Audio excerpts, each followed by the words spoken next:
Hello everyone, welcome to the class of Food Safety and Standards. I am Pooja Balkishore from Department of Biotechnology of Bharati Group of College.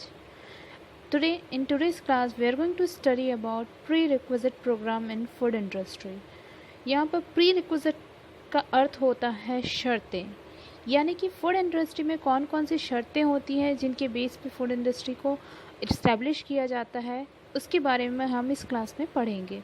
तो सबसे पहले इसके हम की points को देख लेते हैं। पहला है प्रीरिक्विजिट प्रोग्राम यानी PRP, then steps of PRP, then prerequisite program required for, then last one is plans for prerequisite programs. तो सबसे पहले हम देखते हैं यहाँ पर प्रीरिक्विजिट प्रोग्राम होता क्या है।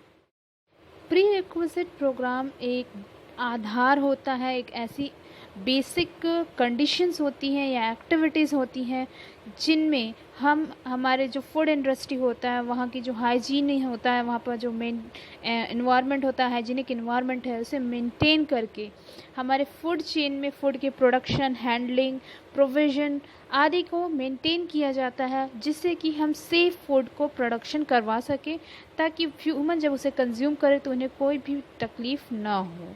ठीक है, यह बेसिक वर्ड्स में कहा जा सकता है प्रीरिक्विजिट प्रोग्राम वह प्रोग्राम होता है जिसमें अलग अलग एक्टिविटीज़ को परफॉर्म करके फूड को इस तरीके से सेफ़ एनवायरनमेंट में प्रोड्यूस किया जाता है ताकि वह कोई भी नुकसान ना पहुंचा सके अपने कंज्यूमर को। प्रीरिक्विजिट प्रोग्राम वह प्रोग्राम होता है जिन्हें जो फूड फैसिलिटीज़ होती हैं वहाँ पर अप्लाई किया जाता है ताकि वह हज़ार्ड को रोक सके, प्रिवेंट जो फूड कंटामिनेशन होता है उसे रोक सके और फूड को सही तरीके से सेफली प्रोड्यूस कर सके, रिस्क के कंटामिनेशन को कम करके।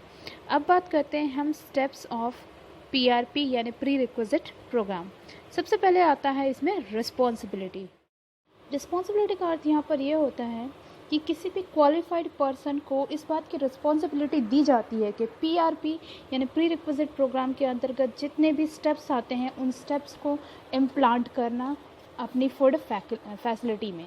ठीक है, उसके बाद नेक्स्ट आता है डेवलपमेंट।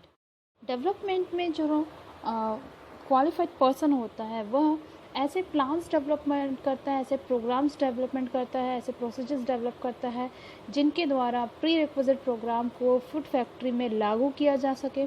उसकी वह मॉनिटरिंग करता है और कहीं पे अगर गलत हो रहा है तो उसके लिए करेक्ट एक्शन वहाँ पर लिया जाता है, उस प्रोसीजर को वहाँ पर करेक्ट किया जाता है। उसके बाद नेक्स्ट आता है डॉक्यूमेंट। डॉक्यूमेंट का अर्थ होता है जो भी प्रोसीजर्स लिए गए हैं, जो करेक्टिव एक्शंस लिए गए हैं, जितनी भी चीज़ें हैं, हर चीज़ को एक डिटेल में डॉक्यूमेंट करके रखना, उसकी मॉनिटरिंग करके उसका डॉक्यूमेंटेशन करके रखना। ठीक है, उसके बाद आता है नेक्स्ट ट्रेनिंग एंड इम्प्लीमेंट।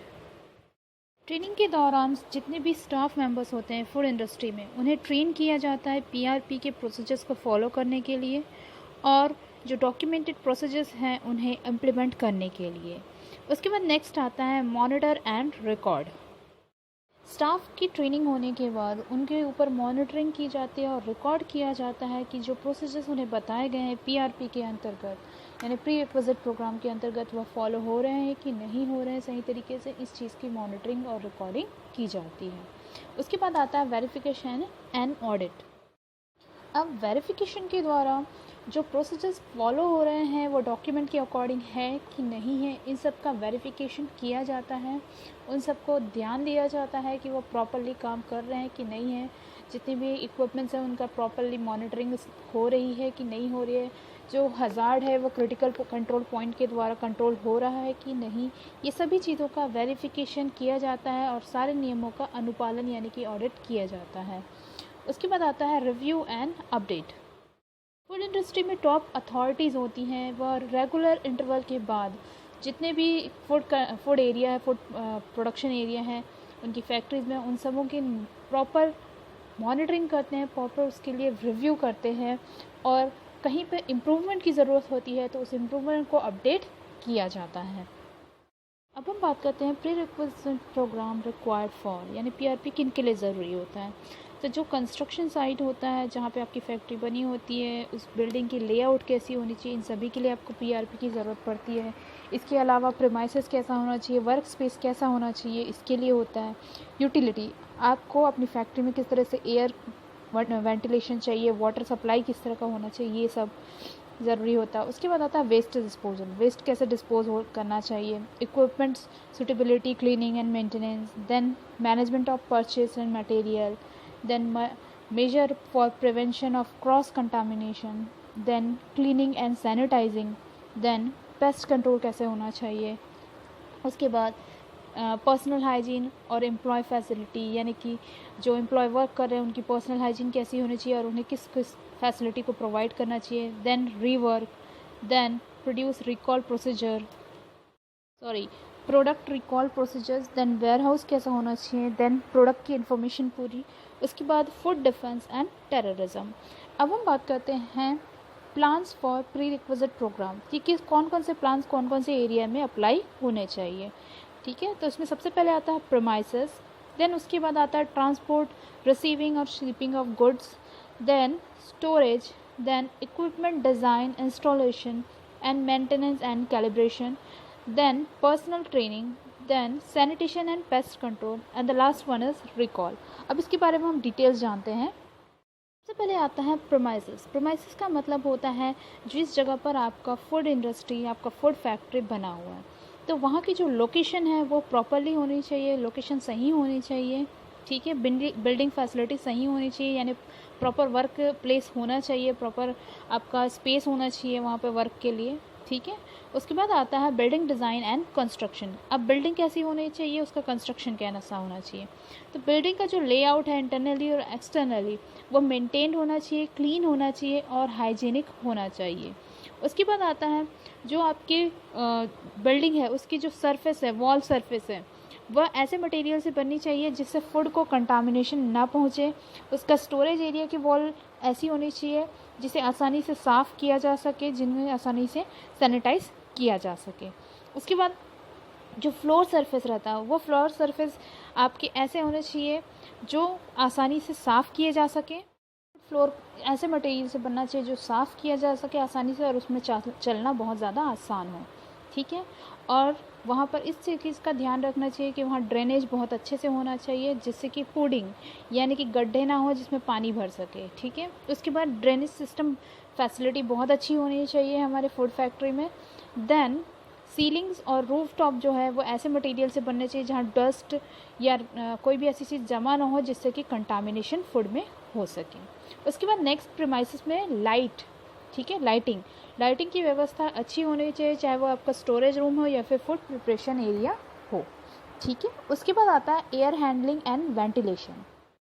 जो फूड फैक्ट्रीज होती है वहाँ का वेंटिलेशन और एयर कंडीशनिंग सिस्टम इस तरीके का होना चाहिए कि वहाँ जितने भी एयर सोर्स निकल रहे हैं, यानी कि जो कण निकलते हैं, जो वेस्ट निकलता है, वह जो वहाँ का कंडेंसेशन है, वहाँ का टेम्परेचर है, जो वहाँ पे ऑर्डर निकलता है यानी गंध निकलती है, जो ह्यूमिडिटी डस्ट होता है, उसे आसानी से कंट्रोल किया जा सके, जिससे फूड में कंटामिनेशन होने के चांसेस बहुत कम हो सके। और इस तरीके से एयर कंडीशनिंग सिस्टम होना चाहिए कि उसे आसानी से क्लीन किया जा सके और मेंटेनेंस उसकी की जा सके। अब नेक्स्ट बात करते हैं हम फूड वेस्ट डिस्पोजल की। फूड इंडस्ट्री में जो फूड वेस्ट निकलता है उसके डिस्पोजल के लिए प्रॉपर प्रोसीजर्स को फॉलो करना चाहिए। उसके बाद जो वेस्ट फूड निकल रहा है उसे रखने के लिए, उसे स्टोर करने के लिए प्रॉपर कैपेसिटी होनी चाहिए, फैसिलिटी होनी चाहिए उसके लिए। उसके बाद फैक्ट्री में जितनी भी जगह पर फूड प्रोडक्शन के अलग अलग जो भी स्पेस होते हैं, वर्क स्पेस, हर जगह पर प्रॉपरली वेस्ट को डिस्पोज करने के लिए फैसिलिटीज़ होनी चाहिए। इसके बाद वेस्ट डिस्पोजल होता है, उसका कंटेनर होता है, वह इस तरीके से होना चाहिए कि उसमें कोई भी पेस्ट एंट्री ना कर सके, चाहे वो पेस्ट हो, रोडेंट हो, फ्लाइज हो, कोई भी हो। ठीक है, उसके बाद आता है employee facility and washroom. Industry में जितने भी एम्प्लॉयज़ होती है उन्हें प्रॉपर फैसिलिटीज़ प्रोवाइड होनी चाहिए। जैसे कि अगर उनमें मेडिकल कुछ इशू हो रहा है तो उनके लिए मेडिकल फैसिलिटीज़ होनी चाहिए। देन सेपरेट उनका लॉकर रूम, उनका कह सकते हैं वॉशरूम, ये सारी जो फैसिलिटीज़ होनी चाहिए एक वर्कर के लिए, फूड एम्प्लॉय के लिए, तो वो वहाँ पे प्रेजेंट होनी चाहिए। ठीक है, उसके बाद बात करते हैं हम वाटर सप्लाई। वाटर सप्लाई किस तरीके का होना चाहिए फूड इंडस्ट्री में। किसी भी फैसिलिटी में वाटर की ज़रूरत फूड प्रोसेसिंग के लिए, क्लीनिंग के लिए और फायर कंट्रोल के लिए होनी ही चाहिए। इसके अलावा जो हम फूड फूड बनाने के लिए हम जो वाटर यूज़ कर रहे हैं वो WHO गाइडलाइन के अकॉर्डिंग ऐसा वाटर होना चाहिए, क्लीन वाटर होना चाहिए जो कि किसी को नुकसान ना पहुंचाए, और उनको सूटेबल तरीके से उन्हें स्टोर करके रखना चाहिए और सूटेबल तरीके से उन्हें डिस्ट्रीब्यूट करना चाहिए। अच्छा, जो पीने योग्य पानी नहीं होता है, जैसे नॉन पोर्टेबल वाटर होता है, तो उसका जो ड्रेनेज होता है वो उसका जो सिस्टम है अलग रखना चाहिए, ताकि वो पोर्टेबल वाटर यानी पीने योग्य पानी को ख़राब ना कर सके, उनमें कंटामिनेशन ना कर सके। अब नेक्स्ट पॉइंट की बात करते हैं हम, कहाँ प्रीरेक्विजिट प्रोग्राम फॉलो होना चाहिए, तो वो होता है ट्रांसपोर्ट, रिसीविंग एंड शिपिंग। ठीक है, तो यहाँ पर ट्रांसपोर्ट का मतलब है जिन चीज़ों से आपके जो गुड्स आते हैं या जाते हैं, यानी आपका रॉ मटेरियल आ रहा है, आपके जो फिनिश्ड प्रोडक्ट है वो जा रहे हैं डिस्ट्रीब्यूशन के लिए, तो ये सब चीज़ों को कैसे भी मेंटेन करना चाहिए। तो सबसे पहले जो आपके व्हीकल्स और कंटेनर्स और पैकेजिंग जो होती है वह प्रोडक्ट के अकॉर्डिंग बहुत अच्छा होना चाहिए, मेंटेन होना चाहिए और प्रिवेंट होना चाहिए पेस्ट से, और वहाँ जितना कम हो सके वहाँ पे ह्यूमन इंटरफेरेंस बहुत ही कम होना चाहिए। नेक्स्ट है व्हीकल और कंटेनर्स किसी भी ऐसे प्रोडक्ट से नहीं बनना चाहिए जो कि फूड को कंटामिनेट कर सके। ठीक है, या उनमें डस्ट या फ्यूमस का फॉर्मेशन हो सके। ठीक है, या डस्ट या फ्यूमस की एंट्री हो सके। उसके बाद आता है जितने भी खाली व्हीकल या कंटेनर होता है उसे हम सामान लोड करने से पहले हमें अच्छी तरह से इंस्पेक्ट करना चाहिए, ताकि उसमें पेस्ट या डस्ट या फिर कोई भी कंटामिनेशन उसमें प्रेजेंट ना हो। उसके बाद नेक्स्ट पॉइंट है जितने भी लोडिंग और अनलोडिंग एरियाज़ होते हैं उसका जो कंस्ट्रक्शन और डिज़ाइन है वह बहुत ही अच्छी तरीके से होना चाहिए, ताकि जो ट्रांसपोर्टेड प्रोडक्ट है उसे पूरी तरीके से हम सही तरीके से लोड या अनलोड कर सकें, उन्हें सही तरीके से मेंटेन कर सकें। इसके अलावा जो लोडिंग और अनलोडिंग जो एरियाज़ होते हैं उन्हें पूरी तरीके से क्लीन रखना चाहिए। अगर कुछ चीज़ें गिर रही हैं तो उन्हें उसे जल्दी से साफ़ कर देना चाहिए। उसके बाद नेक्स्ट पॉइंट की बात करते हो तो नेक्स्ट पॉइंट होता है PRP में स्टोरेज। इस प्रकार से जो फूड प्रोडक्ट्स होते हैं, जो रॉ इंग्रेडिएंट्स होते हैं, वो स्टोर करके रखना चाहिए। तो स्टोरेज फैसिलिटी में हमें जो फूड मटेरियल है, चाहे रॉ मटेरियल हो या कुक मटेरियल हो या प्रोसेस्ड मटेरियल हो, जो भी मटेरियल होता है उन सभी को रखने के लिए सफिशिएंट कैपेसिटी होनी चाहिए स्टोरेज की। ठीक है, अब स्टोरेज एरिया ऐसा होना चाहिए कि उसे आसानी से क्लीन कर सके, उन्हें आसानी से इंस्पेक्ट कर सके, ताकि उनमें कोई पेस्ट या रोडेंट का कोई चांस ना हो। ठीक है, उनकी एंट्री का कोई चांस ना हो। उसके बाद जो ड्राई इंग्रेडिएंट होते हैं या शेल्फ में रखने वाले इंग्रेडिएंट होते हैं उन्हें वेट एरिया से यानी ऐसी जगह से दूर रखना चाहिए जहाँ पे ह्यूमिडिटी हो, जहाँ पे गीलापन हो। ठीक है, उसके बाद नेक्स्ट की बात करते हैं, नेक्स्ट पॉइंट की। स्टोरेज एरिया इस तरह से बना होना चाहिए ताकि वह जो प्रोडक्ट होते हैं उसे कंटामिनेशन से बचा सके या उसे ख़राब होने से बचा सके। इसके अलावा जितने भी कोल्ड स्टोरेज में रखने वाले प्रोडक्ट होते हैं, ठीक है, तो यानी कि कोल्ड जो फैसिलिटीज़ होती है, कोल्ड स्टोरेज फैसिलिटी होती है, वहाँ पर थर्मामीटर लगा होना चाहिए ताकि प्रॉपर उनकी जो डेली टेम्परेचर है उसकी रीडिंग ली जा सके। अगर कम ज़्यादा हो रहा है तो उसे मेंटेन किया जा सके। ठीक है, उसके बाद बात करते हैं हम equipment design, installation and maintenance.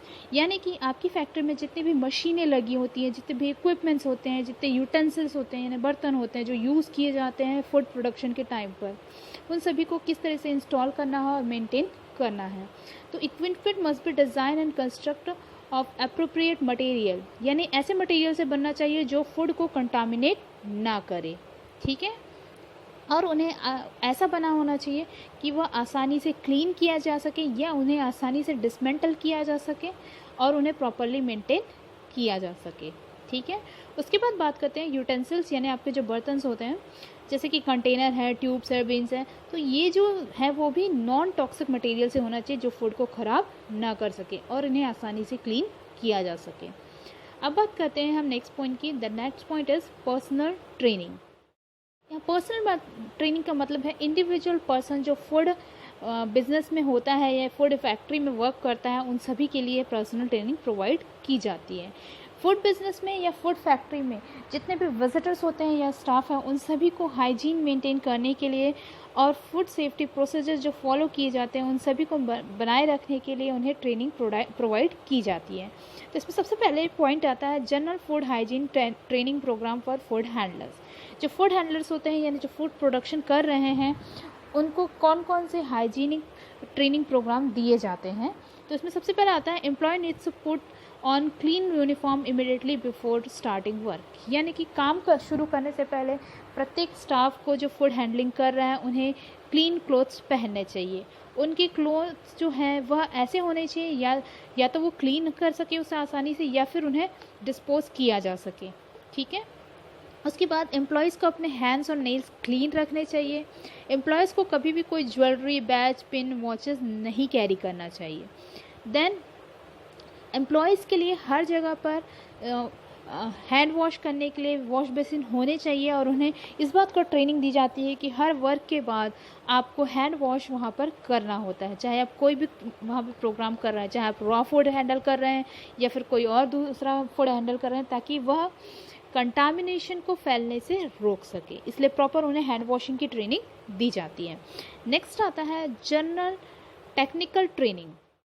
अब जनरल टेक्निकल ट्रेनिंग के द्वारा स्टाफ को किस तरीके से फूड का प्रोडक्शन करना चाहिए, उनके लिए कौन कौन से प्रोसीजर्स फॉलो करने चाहिए, इन सभी चीज़ों को ट्रेनिंग किया जाता है, इन सभी चीज़ों की ट्रेनिंग की जाती है। उन्हें किस तरीके से हाइजीन मेंटेन करना है, इन चीज़ों की स्टाफ को ट्रेनिंग दी जाती है। और इस चीज़ का ध्यान रखा जाता है कि हर एक टाइम के इंटरवल के बाद उन्हें फ्रिक्वेंटली ट्रेनिंग दी जाए। तो इस तरीके से पर्सनल ट्रेनिंग का यूज़ किया जाता है। अब बात करते हैं हम सैनिटेशन एंड पेस्ट कंट्रोल की। अब देखते हैं कि किस तरीके से पीआरपी के द्वारा सैनिटेशन और पेस्ट कंट्रोल किया जाता है। तो सैनिटेशन एंड क्लीनिंग। सैनिटेशन और क्लीनिंग करने के लिए सबसे पहले हमारे जो बिल्डिंग होती हैं, जो फूड फैक्ट्रीज होती हैं, उनके इंटीरियर और एक्सटीरियर यानी कि अंदर और बाहर का जो एरिया होता है, उन सभी को क्लीन करना चाहिए, मेंटेन करना चाहिए। उन्हें कोई भी ऐसा चीज़ नहीं होनी चाहिए जिससे कि बायोलॉजिकल, केमिकल या फिज़िकल कंटामिनेशन वहाँ पर फैल सके। ठीक है। यानी कि जो भी आपकी इक्विपमेंट होती है, कंटेनर होता है, स्टोरेज होता है, व्हीकल्स होते हैं, इन सभी का हमें बहुत अच्छी तरह से क्लीनिंग करना चाहिए और मेंटेनिंग करना चाहिए। नेक्स्ट है, जितने भी ग्राउंड या सराउंडेड एरिया होता है आपकी फैसिलिटी के, वहाँ पर कोई भी अननेसेसरी वेजिटेशन नहीं होना चाहिए, वेस्ट मटेरियल नहीं होना चाहिए जो कि रोडेंट और पेस्ट को आकर्षित करे। ठीक है। उसके बाद नेक्स्ट पॉइंट आता है, food production area and equipment should be clean, keeped clean. ठीक है। जितने भी फूड प्रोडक्शन एरिया है और जो भी इक्विपमेंट आप यूज़ कर रहे हैं वह सभी पूरी तरीके से क्लीन होना चाहिए, और ध्यान रखना चाहिए कि जो क्लीनिंग हो रही है वह स्टैंडर्ड के अकॉर्डिंग हो, क्योंकि किसी भी केमिकल से अगर आप क्लीनिंग करेंगे तो उससे कंटामिनेशन होने के चांसेस होंगे। ठीक है। नेक्स्ट है, जितने भी क्लीनिंग और डिसइंफेक्टेंट प्रोडक्ट्स हम यूज़ कर रहे हैं फूड प्रोसेसिंग एरिया में क्लीन करने के लिए, सैनिटेशन करने के लिए, वह सभी जो मैन्युफैक्चर के जो इंस्ट्रक्शंस होते हैं उसी के अकॉर्डिंग ही अप्लाई करना चाहिए, और उन्हें फूड सेफ्टी के रूल्स के अकॉर्डिंग जो फूड प्रोडक्शन एरिया है वहाँ से दूर रख कर स्टोर करना चाहिए। ठीक है। उसके बाद नेक्स्ट पॉइंट आता है, नेक्स्ट पॉइंट में जितने भी लॉकर रूम होते हैं जो स्टाफ के लिए बनाए गए होते हैं, लॉकर रूम है, लंच रूम है, जो वॉशरूम है, उसमें प्रॉपरली जो सैनिटाइजेशन प्रोग्राम होते हैं, उनके जो प्रोसीजर्स होते हैं उन्हें फॉलो करना चाहिए, यानी उन्हें पूरी तरीके से कंटामिनेशन फ्री रखना चाहिए। इस प्रकार सैनिटाइजेशन एंड क्लीनिंग करनी चाहिए। अब बात करते हैं हम पेस्ट कंट्रोल की। पेस्ट कंट्रोल करने के लिए IPM यानी इंटीग्रेटेड पेस्ट मैनेजमेंट प्रोग्राम को फॉलो करना चाहिए। ठीक है। इसके लिए सबसे पहले अच्छी तरह से इंस्पेक्शन करना चाहिए। हमारे जितने भी रॉ मटेरियल्स होते हैं, इंग्रेडिएंट्स होते हैं, कंटेनर्स, व्हीकल, जो भी यूज़ हो रहा है फूड इंडस्ट्री में, उन सभी का अच्छी तरह से इंस्पेक्शन करना चाहिए। उसके बाद नेक्स्ट है, जितने भी पेस्ट होते हैं उन सभी का जो एक्सेस होता है फूड और वाटर में उसे रोकना चाहिए। किस तरीके से आप रोक सकते हैं, जो आपके फूड स्टोरेज या फिर कंटेनर्स होते हैं उन्हें पेस्ट प्रूफ बनाकर, जितने भी आपका अगर खाना यानी फूड बनाते टाइम अगर स्प्लिट हो रहे हैं यानी गिर रहे हैं, स्पिल हो रहे हैं, तो उन्हें तुरंत साफ़ करना चाहिए। जितने भी स्टैंडिंग वाटर्स हैं, जो ख़राब पानी है फूड प्रोसेसिंग एरिया में इकट्ठा हो रहा है, उन सभी को तुरंत डिस्कार्ड कर देना चाहिए। देन जो वेस्ट स्टोरेज है वो पेस्ट प्रूफ होना चाहिए। ठीक है। उसके बाद बात करते हैं उनका एक्सेस और कहाँ रोकना चाहिए। तो उनका एक्सेस इस तरीके से हमें रोकना चाहिए अपनी फूड इंडस्ट्री में कि वो आसानी से विंडो, ड्रेनेज या स्क्रीन या डोर या पाइपिंग के द्वारा जो फूड प्रोडक्शन एरिया है वहाँ पे एंट्री ना कर सके। देन नेक्स्ट पॉइंट हम क्या कर सकते हैं, जो फूड इंडस्ट्री है, जो फूड फैसिलिटी होती है, उसके आसपास के जो आउटर एरियाज़ हैं उन्हें पूरी तरीके से वेजिटेशन फ्री बनाना चाहिए, ताकि उन्हें वहाँ पर कोई शेल्टर प्रोवाइड ना हो सके और वहाँ पे पेस्ट या रोडेंट की एंट्री ना हो पाए। ठीक है, इसके बाद मॉनिटर करना चाहिए, डिटेक्शन करना चाहिए, रिपोर्टिंग करनी चाहिए और डॉक्यूमेंटेशन करना चाहिए पेस्ट के लिए। ठीक है, यानी कि आपकी फैक्ट्री में अगर पेस्ट एंट्री हुई है तो किस तरीके से हुई है, कहाँ से हुई है, उसका पूरा डॉक्यूमेंटेशन करना चाहिए। उसका ट्रीटमेंट जो हो रहा है, जो करने वाले हैं आप, जो प्रोसीजर्स फॉलो करने वाले हैं, उन सभी का डॉक्यूमेंटेशन करना चाहिए। उसके बाद नेक्स्ट पॉइंट है, हमें जो पेस्टिसाइड हम यूज़ कर रहे हैं उन्हें इस तरीके से स्टोर करना चाहिए ताकि वो फूड को कंटामिनेट ना कर सके। अब नेक्स्ट आता है हमारा जो पीआरपी का लास्ट जो प्रोसीजर होता है, दैट इज़ रिकॉल।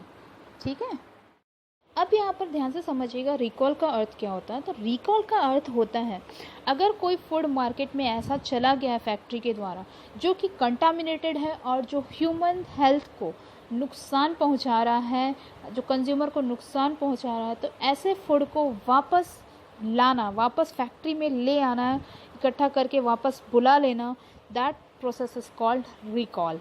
ठीक है, तो रिकॉल में सबसे पहले किया क्या जाता है, तो रिकॉल में सबसे पहले प्लानिंग की जाती है।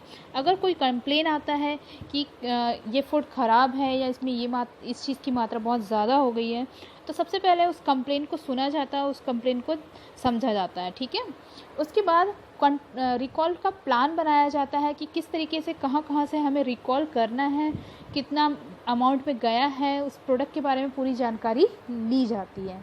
उसके बाद identify all products to be recall. अब आइडेंटिफाई किया जाता है कौन कौन से ऐसे प्रोडक्ट हैं जिनमें ये प्रॉब्लम पाई गई है, तो उन सभी को आइडेंटिफाई किया जाता है और उन्हें रिकॉल किया जाता है। उसके बाद ध्यान दिया जाता है कि जो रिटर्न प्रोडक्ट हैं उसके साथ क्या किया जाए, यह रिकॉल का कार्य होता है। अब किन कारणों से रिकॉल किया गया था पदार्थ को, तो उन कारणों का पता लगाकर उस कॉज को ठीक किया जाता है रिकॉल के द्वारा।